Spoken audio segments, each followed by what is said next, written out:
بسم الله الرحمن الرحيم الحمد لله رب العالمين الصلاة والسلام على محمد وعلى بيته الطيبين الطاهرين المعصومين ولعنة الله على أعدائهم أجمعين من الآن إلى قيام يوم الدين. We finished the complete discussion of the 11 points that are compulsory during prayer. Now we want to talk about 12 points which can make a prayer become void and invalid. I'll go through them one by one, inshallah. It will probably take a few sessions, but if you bear with us, inshallah, we'll finish them. First of all, the first thing that I want to mention that takes away the correctness of prayer is that if a person is praying and they pray purposely, knowingly, in clothes which are unclean, which are najis, which do not have the state of tahara, cleanliness within themselves. Now obviously you know this from the previous discussions that one of the criteria and the conditions for prayer was that the person praying must have on clothes which are clean and tahir. We explained this earlier and we talked about the doubts. I'll quickly go through some questions that may arise in people's minds. Now when you pray, and before prayer you've checked that there's nothing wrong with your clothes, and you finish your prayer. You finish your prayer and you see that there is a spot of blood or something that may have come after the prayer.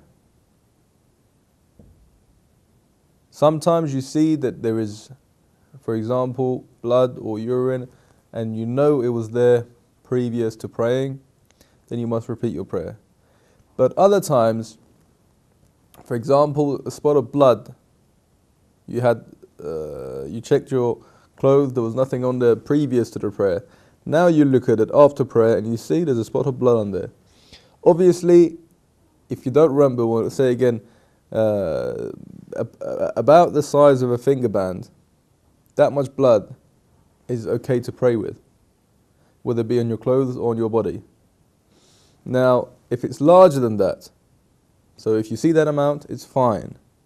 Whether you see it before or after prayer, don't worry about it. But if it's larger than that and you see it after your prayer, and you think that this may have occurred after your prayer, and before the prayer it didn't exist, then your prayer is fine. Now, with regards to these sort of questions, obviously there's plenty of parts where people might want to discuss and certain areas where questions pop up. We don't have the time to go through them at the moment. What we're doing, as I said before, is bringing the ahadith and the ayat and the Holy Quran and the actual rulings, and we'll finish them right to the end. Then we'll begin by answering the questions that come to us. So that's the first thing that may invalidate someone's prayer. The second thing is if a person were to do something to take away their wudu, their state of tahara within themselves. The cleanliness on the clothes was one part, the cleanliness within, which is wudu for prayer, is another.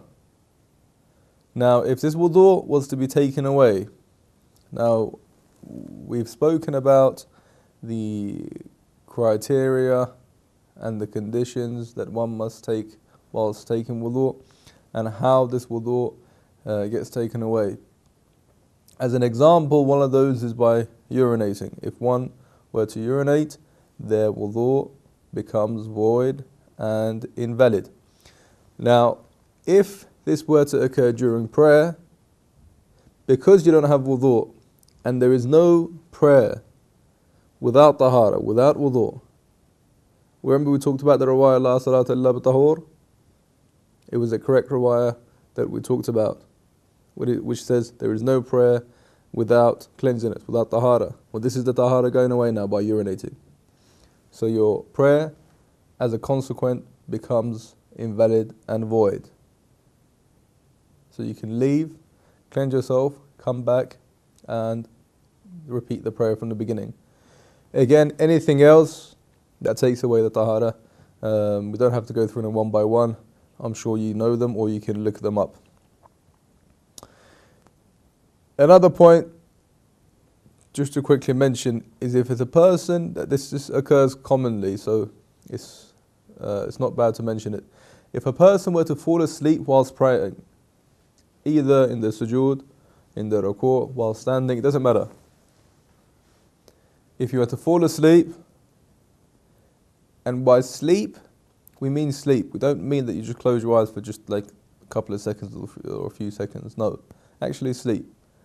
Then your wudu is taken away, your prayer is void.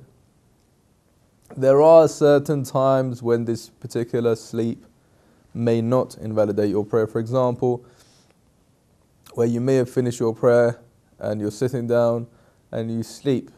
Then after you wake up, you have a doubt whether you slept during prayer or after prayer. This may be correct. Thirdly, the third thing that we wanted to mention with regards to points that invalidate the prayer was if you put your hands together, put your arms together while standing. You may see it in Hajj. You'll see Muslims praying like so, putting their hands together in such a fashion. If you were to do this purposely, as if to say this is how you will pay more respects to Allah subhanahu wa ta'ala, then your prayer becomes void. Now obviously I'm not going to go through the reasons of each one. Most of them are obvious. For this one I'll go slightly into the reasoning. If a person does such a thing, they are bringing something into the religion that wasn't there.